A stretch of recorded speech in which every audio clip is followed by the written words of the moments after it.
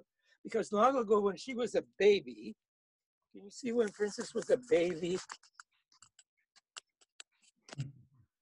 With her nanny there? When the princess was a baby, there was trouble with her mother, the queen. Was a very proud and nasty queen.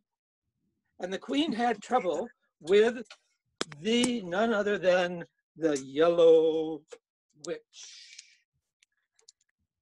Now, is the Yellow Witch there? Yes, the Yellow Witch. And the Yellow Witch said, if you don't change, Queen, I'm going to take away the heart of your baby. Well, she did that. She came at midnight and took away, and that little girl grew up to be a heartless, nasty little girl. Here's the princess as a little girl. Oh, she was such a... You know, once they had a birthday party for her. Well, anyway, the princess grew up to be a very heartless little girl, but the prince fell in love with that princess when she was a big, young, beautiful lady, young señorita. He fell in love with her, and he said that I'm going to go find her heart. Well, that prince went through jungles and mountains and oceans and deserts to find the place where that heart was locked up in a dungeon. And he worked. He got caught by an ogre who guarded the dungeon, who chained his hands and said, once you build a big wall, when you finish the wall, I'll open up the dungeon for you. Well, he kept working and working and working. And every time the wall the next morning, the wall would still be down low and he'd have to work hard. And there was a huge snake around. And it arrived to the point where he just got so desperate. And then he promised that he was not going to eat till he found the heart. And every now and then somebody would come, like a cute little girl. She came and she said, Prince, can you have this food here I'm bringing for you? You're so hungry. And he was ready to take it, but his friend, the bird, who was always with him, said, be careful, Prince, be careful. It wasn't the little girl at all. It was the big Yellow Witch. Well, he had so many temptations like that, and it kept going on and on. You just get absolutely desperate. And finally that snake started moving around and he started crying. The prince cried and his tears fell upon the snake's eggs, and the eggs started opening up, and they opened up and out came arms and legs and formed a huge giant, and he had to fight the giants. And once he got the sword of the giant, the dungeon door opened and he got the heart. Well, he came back all through the jungles and the deserts and the mountains and the oceans. He came back with the heart. And just as he got back, there was a big ceremony, and the princess was going to be married to an ugly old prince. Well, they jailed the prince. He was all disheveled and dirty, and they jailed him. But he saw from the window of the jail, as the princess was going by in the wedding reception, he saw her and he sent out the heart that went flying to her. And she looked at him and she fell in love with him. And at the end, there was a huge ceremony of marriage, not to the ugly prince, but to the poor little disheveled prince who fought and never gave up. And the song of the show always, at the end of the show, said, don't give up, keep going. It's going to be dark and difficult, and you're going to be afraid, but keep going, don't stop. Keep going, and your dream will come true soon. And that was the end of the story. Woo! Yay! Yay. Once upon a time in a wee little cottage there were 3 bears. Cha, cha, cha. One was the papa bear, and one was the mama bear, and one was the baby bear. Cha, cha. One day they were walking in the deep woods talking, and along came a little girl with long hair, and her name was Goldilocks, and upon the door she knocked. but no one was there, no one was there. She walked right in and had herself a ball. She didn't care, no, she didn't care. And when she got tired, she went upstairs. Home, home, home came the three bears. Someone's been eating my porridge, said the Papa Bear. Someone's been eating my porridge, said the Mama Bear. Woo! Hey, Bobbery Bear, said the little wee bear. Someone has broken my chair. Crash! Just then Goldilocks woke up and broke up the story and beat it out of there. Ba ba ba ba, said the Papa Bear. Ba ba ba ba, said the Mama Bear. Hey, Bobbery Bear, said the little wee bear. So ends the story of the three little bears. Na na na na na na na na na na na na na na. Yeah.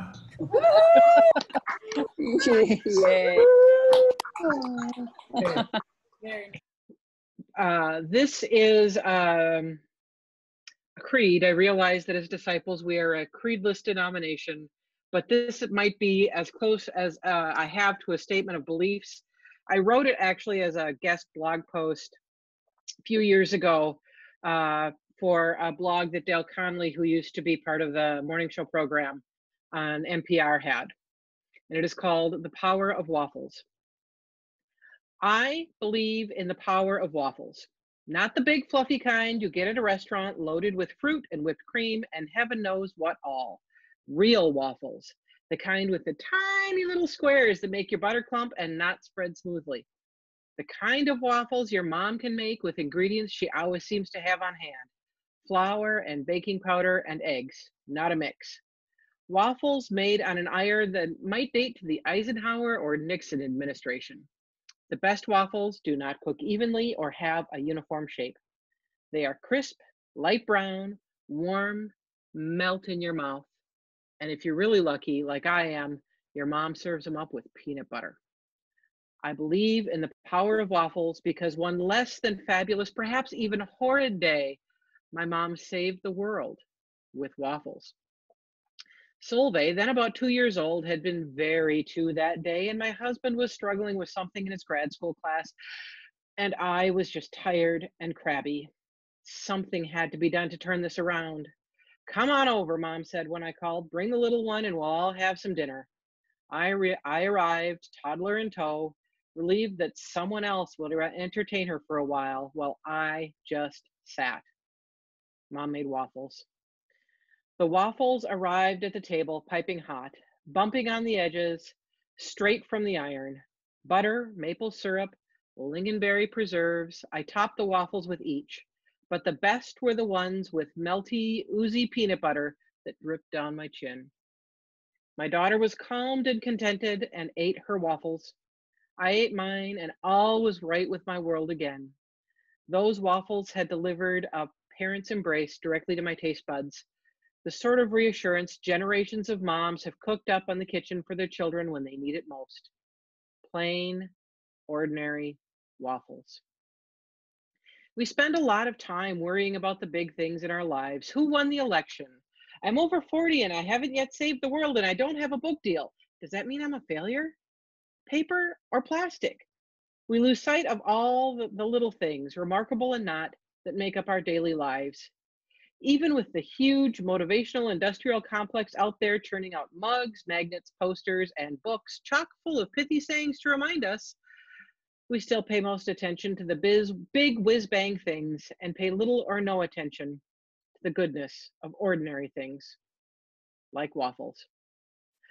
I believe in the goodness of ordinary things. I believe in the power of waffles.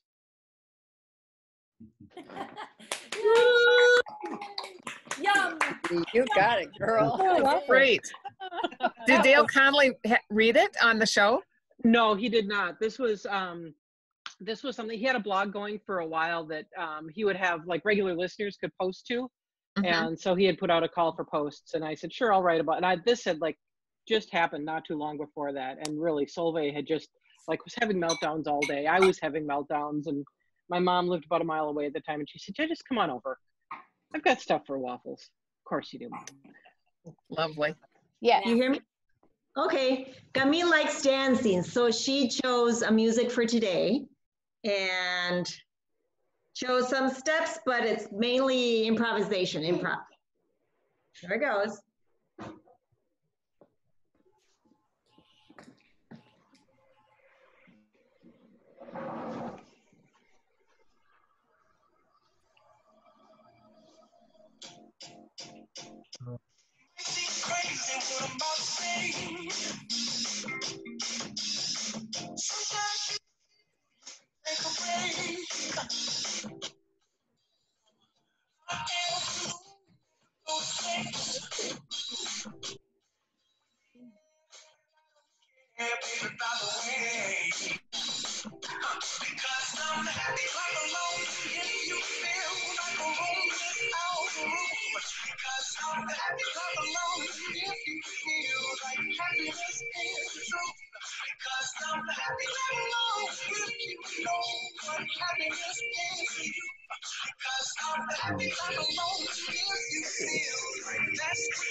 Yay! Yay!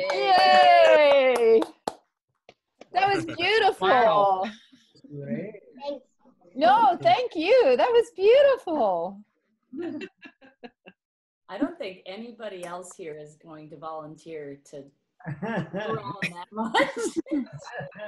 So, That was fabulous. Yes. Great. I know. I am loving this. Just think about this. We get to be in different countries and celebrate the gifts of everybody. This is just amazing.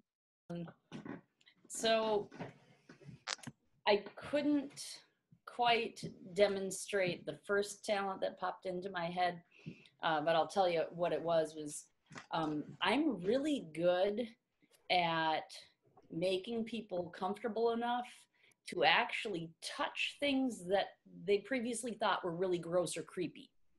Oh, I bet you could do that. But I can't, I like, okay, everybody touch your screen. No, that's not effective. And it's too easy. So I'll have to catch you later with a snake or one of my giant hissing cockroaches, which we have right over by the way in my house. No, what's wrong, Jay? The other thing I got to spend a bunch of time with today is I'm really good at finding too many caterpillars to take care of. And so I wanted to show you an example from the collection that's in my care right now. The one that everybody knows about that I have lots of. So good at noticing cool things. Yeah, noticing cool things. That's right. Thank you, James. By the way, James is here. He's just been kind of off screen.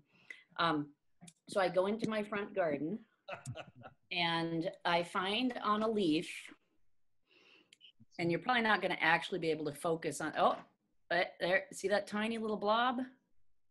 Not going to focus. But that's the egg of a monarch butterfly. And I'm really good at finding those. And once I find them, I feed them leaves. All the big caterpillars are at work because I had a program today and people sat all spread out with their masks on and got to learn how to take care of caterpillars.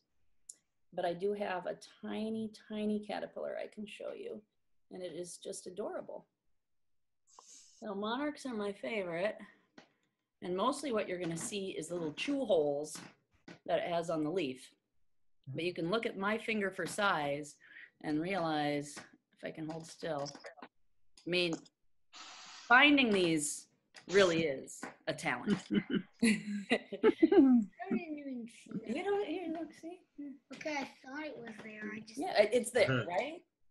yeah. James can confirm they're actually that is actually a caterpillar, even though I don't know how to get like zoom to It was focus. focusing well. It's focusing on me, but not on that. So monarchs are my main specialty, and I've been doing that since I was 7 or 8 years old. But then I kind of branched out. Now, some of you, anybody grow dill? You can just sort of thumbs up. There you go. And if you grow dill and you've harvested it, and then you go, oh, what's that? You might have got what we in our family refer to as a pickle bug. It's a different kind of caterpillar that grows up to be a black swallowtail. I'm just gonna get my lovely assistant, Elizabeth, working here. Could you please Google me a picture of a black swallowtail? While she does that, I have here some dill, which I harvested. And I picked it up and I did not say ew, because I don't do that. I say to the young people, ooh, this is science. Say, interesting. So instead of saying ew, there we go. Yeah, I brought that home. Well, no. This is, we just have a couple of the pickle bugs. Did we have a picture? Yes. Oh, thank you, Elizabeth. This is what it grows up to be. And I don't know if you can tell, but it has a little blue in the back, little red eye spots. And when it sheds its last caterpillar skin, the chrysalis is really cool because it's brown and super camouflaged, and it hangs itself in a little hammock thing before it comes out as a butterfly. So I'm excited to watch those grow. And then is my grand finale. Branched out some more, right? I got involved with a certain giant silk moth that is the largest moth in North America once it grows up. It takes a whole year. It's very tiresome. They're the brown cocoon. I didn't bring one home. I wasn't thinking ahead. It's about as long as my hand. And you have to wait through all the end of the summer, all fall, all winter, all spring, until the maple leaves are about the size of your palm. You know, things are growing, right?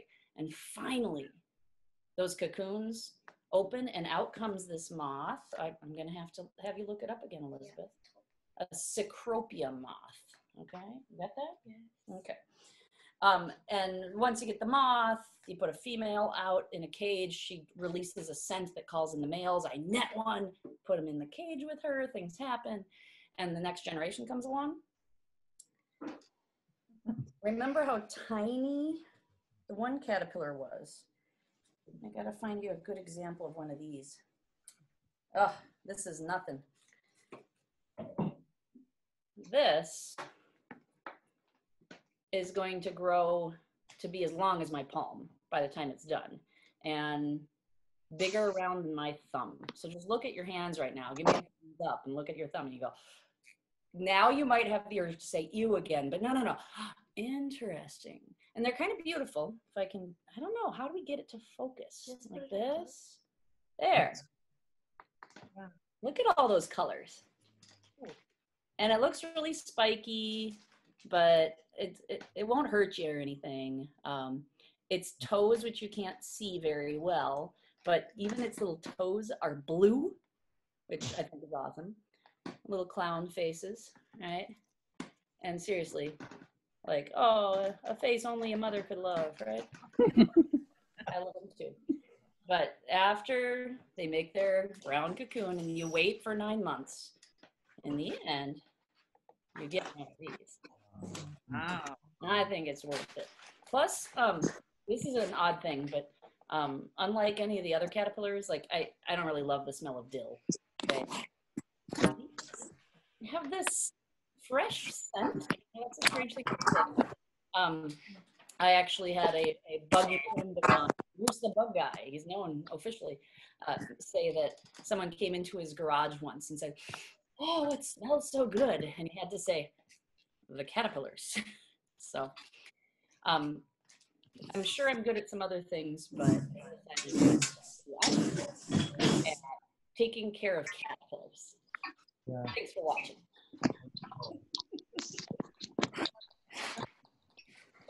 That's great. Oh, and Ben is good at bringing home Thai food. Even better. I'm not too many blocks away, you know.